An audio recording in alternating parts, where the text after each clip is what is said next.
ওয়ালাইকুম আসসালাম। কেমন আছো তোমরা? আলহামদুলিল্লাহ, আমরা ভালো আছি। আমরা আপনার কাছে নবীদের গল্প শুনতে চাই। মাশাআল্লাহ, অনেক ভালো। মুসলিমদের জন্য নবীদের গল্প অনেক দরকার। আজকে আমরা নবী আদম আলাইহি ওয়াসাল্লামের গল্প শুনবো। তোমরা শুনবে তো? হ্যাঁ, চলো তাহলে শুরু করি। বিসমিল্লাহ। অনেক বছর আগে আল্লাহ পৃথিবী, চাঁদ, সূর্য বানান। এরপর তিনি মানুষ বানাতে চান। তাই তিনি ফেরেশতাদের পৃথিবীতে পাঠান কাদামাটি নেওয়ার জন্য। ফেরেশতারা পৃথিবীতে এসে অনেক জায়গা থেকে কাদামাটি নিয়ে যায়। এরপর আল্লাহ কাদামাটি দিয়ে মানুষের মতো আকার বানান এবং একে আদম বলে ডাকেন।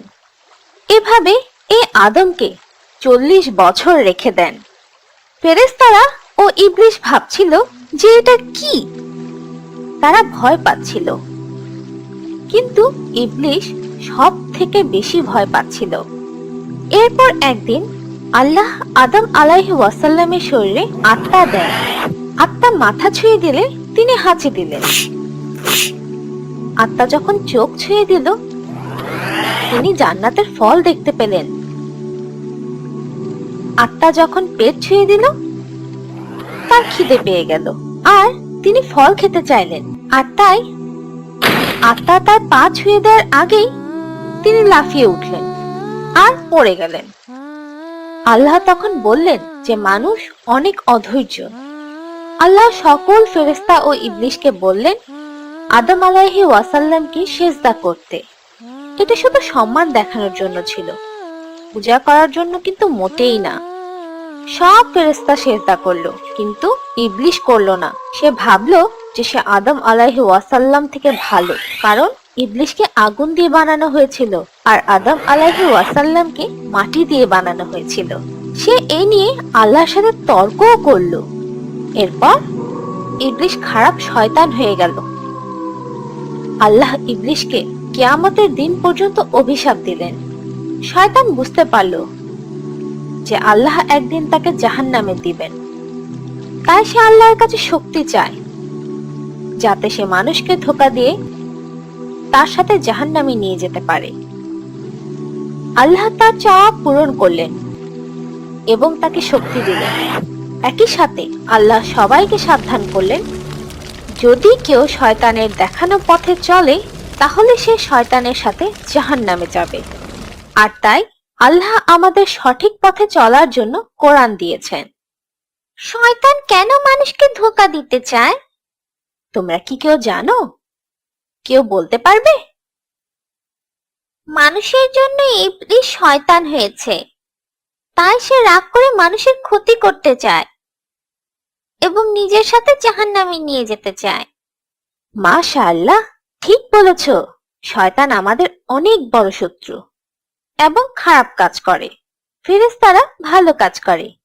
আর মানুষ মানে আদম আলাইহি ওয়াসাল্লাম হলেন বুদ্ধির প্রতীক। আদম আলাইহি ওয়াসাল্লাম অনেক বুদ্ধিমান ছিলেন, কারণ আল্লাহ তাকে সবকিছুর নাম শিখিয়েছিলেন। মানব জাতির মা বিবি হাওয়াকে কিভাবে বানানো হয়েছিল? জান্নাতে আদম আলাইহি ওয়াসাল্লাম খুব একাকী অনুভব করতেন। একদিন তিনি ঘুম থেকে উঠে তার পাশে এক মেয়েকে দেখতে পান, যাকে আল্লাহ তার বুকের বাম পাশে সব থেকে ছোট হাড় দিয়ে বানিয়েছেন। আদম আলাইহি ওয়াসাল্লাম জিজ্ঞেস করলেন, কে তুমি? একটি মেয়ে। তোমাকে কেন বানানো হয়েছে? যাতে আমার সাথে তুমি খুশি থাকো। ফেরেশতাগণ আদম আলাইহি ওয়াসাল্লামের বুদ্ধি কত সেটা জানতে চাইছিল। তাই তারা আদম আলাইহি ওয়াসাল্লামকে জিজ্ঞেস করলো, হে আদম, এই মেয়ের নাম কি?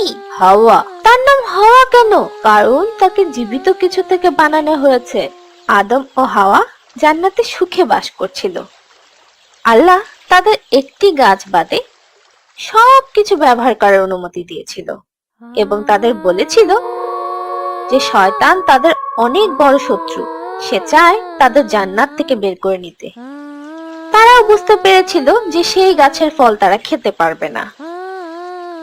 এভাবে অনেক বছর কেটে গেল, আর মানুষের অভ্যাস হলো ভুলে যাওয়া। আদম আলাইহিস সালামও মানুষ ছিলেন, তাই তিনিও আল্লাহর আদেশ ভুলে গেলেন।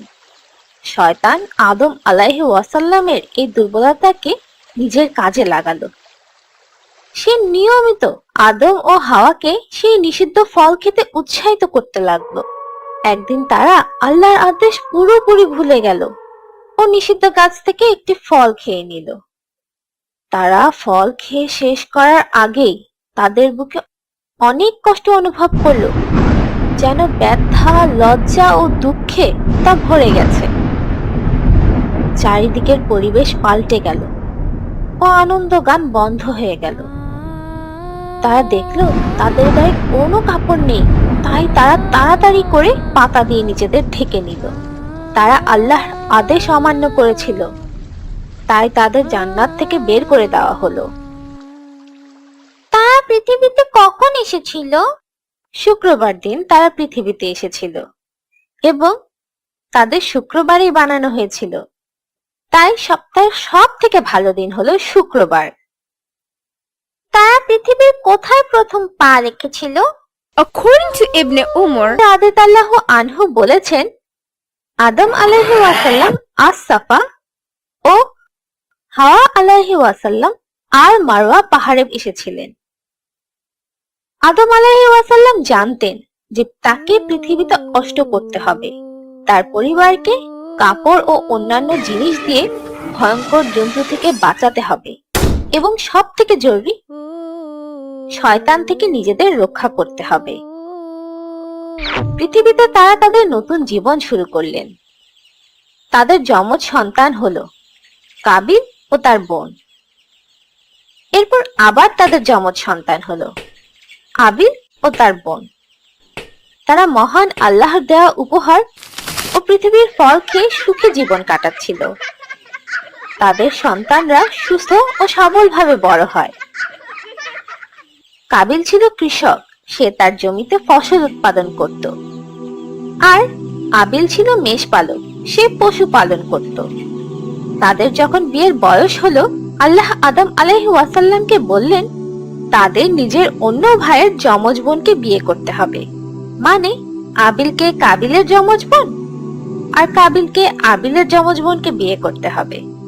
কিন্তু কাবিল আল্লাহর আদেশ মেনে নিল না, কারণ সে নিজের যমজ বোনকে বিয়ে করতে চেয়েছিল। আদম আলাইহিস সালাম তো বিপদে পড়ে গেলেন। তিনি তার পরিবারের শান্তি ও একতা চাইতেন, তাই তিনি আল্লাহর কাছে সাহায্য চাইলেন। আল্লাহ আদেশ দিলেন তার দুই ছেলে আল্লাহকে কোনো প্রিয় জিনিস উপহার দিবে এবং যার উপহার সুন্দর ও ভালো হবে সে নিজের ইচ্ছা মতো বিয়ে করতে পারবে। তারা দুজনেই উপহার দেবার জন্য রাজি ছিল। আবিল তার পশুর মাঝে সব থেকে ভালো পশু দিতে চাইল, কিন্তু কাবিল তার ফসলের সব থেকে খারাপ ফসল দিতে চাইল। এখন পর্যন্ত কাবিল দুটো ভুল করেছে। কেউ কি বলতে পারবে কি কি? হ্যাঁ, সে আল্লাহর আদেশ অমান্য করেছে, কারণ আবিলের বোনকে বিয়ে করতে রাজি হয়নি এবং সে প্রিয় জিনিস উপহার দিতে চায়নি। হ্যাঁ, আল্লাহ কি তার উপহার মেনে নিতে পারত? না, ঠিক বলেছ, আল্লাহ তার উপহার মেনে নেননি, কারণ সে অবাধ্য ছিল। এর ফলে কাবিল অনেক রেগে যায়, কারণ সে তার সুন্দর বোনকে বিয়ে করতে পারল না। তার রাগ তাকে শয়তানের পথে নিয়ে গেল এবং সে আবিলকে হত্যার হুমকি দিল। একদিন আবিলের কাছ থেকে ফিরতে দেরি হচ্ছিল, তাই আদম আলাইহিস সালাম কাবিলকে পাঠালো তার খোঁজ নিতে। কাবিল তার ভাইকে একা পাওয়ার সুযোগ পেয়ে গেল এবং সে এতটাই রেগেছিল যে সে তার ভাইকে পাথর দিয়ে আঘাত করে মেরে ফেলল। এটা পৃথিবীতে মানুষের প্রথম মৃত্যু এবং প্রথম খারাপ কাজ ছিল। শয়তান আবার মানুষকে ধোঁকা দিল ও এভাবেই পৃথিবীতে খারাপ কাজ শুরু হয়। আবিলকে অনেক সময় না পাওয়ার কারণে আদম আলাইহি ওয়াসাল্লাম তাকে খুঁজতে শুরু করে, কিন্তু তিনি তাকে না পেয়ে কাবিলকে জিজ্ঞেস করলেন। আর কাবিল রেগে বলল, আমি আমার ভাইয়ের পাহারাদার নই। এরপর আদম আলাইহি ওয়াসাল্লাম বুঝতে পারলেন যে আবিল মারা গেছে এবং তিনি অনেক কষ্ট পেলেন। কাবিল তার ভাইয়ের শরীরকে কি করেছিল? এটি ছিল পৃথিবীতে মানুষের প্রথম মৃত্যু, তাই সে জানতো না যে আবিলের শরীর কি করে দাফন করতে হবে। তাই সে এটি কাঁধে নিয়ে ঘুরে বেড়াতে লাগলো এবং লুকোনোর জায়গা খুঁজতে লাগলো। আল্লাহ তখন দয়া করে তার সামনে 2টি কাক পাঠালেন ও তারা লড়াই করতে লাগলো। এর মধ্যে একটি কাক মারা গেল। বেঁচে থাকা কাকটি তার ঠোঁট ও নখ দিয়ে মাটিতে গর্ত করলো এবং মৃত কাককে গর্তে ফেলে মাটি দিয়ে ঢেকে দিল।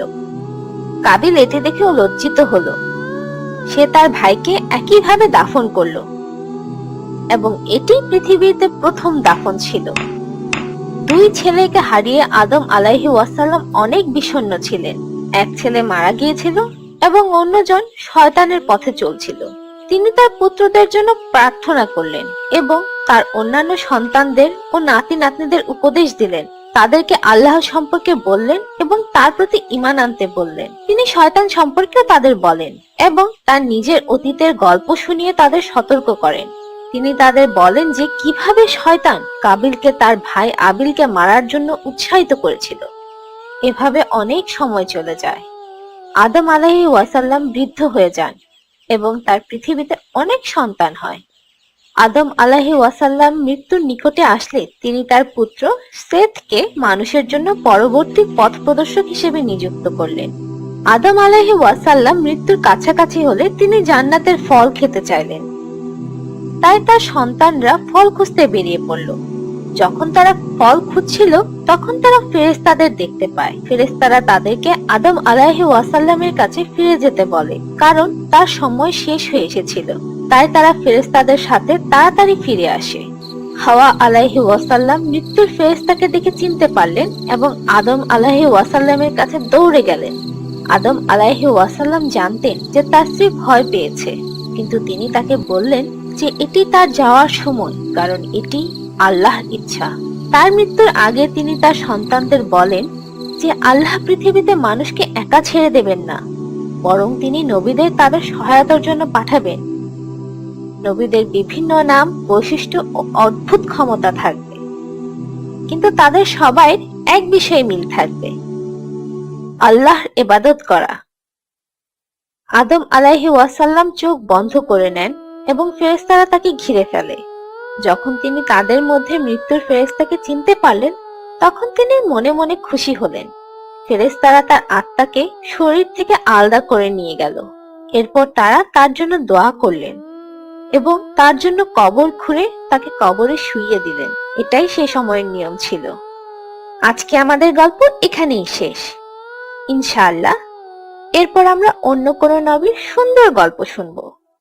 This is the end of our prophet story for today. I just want to say Jazakallah to all of the people who are helping us to support our work. As you know, we cannot do this without Allah subhanahu wa ta'ala's kindness and your generous support. You can go to our website by supporting us with a one-time donation or becoming a monthly supporter for the whole thing. Inshallah, we'll see you next time.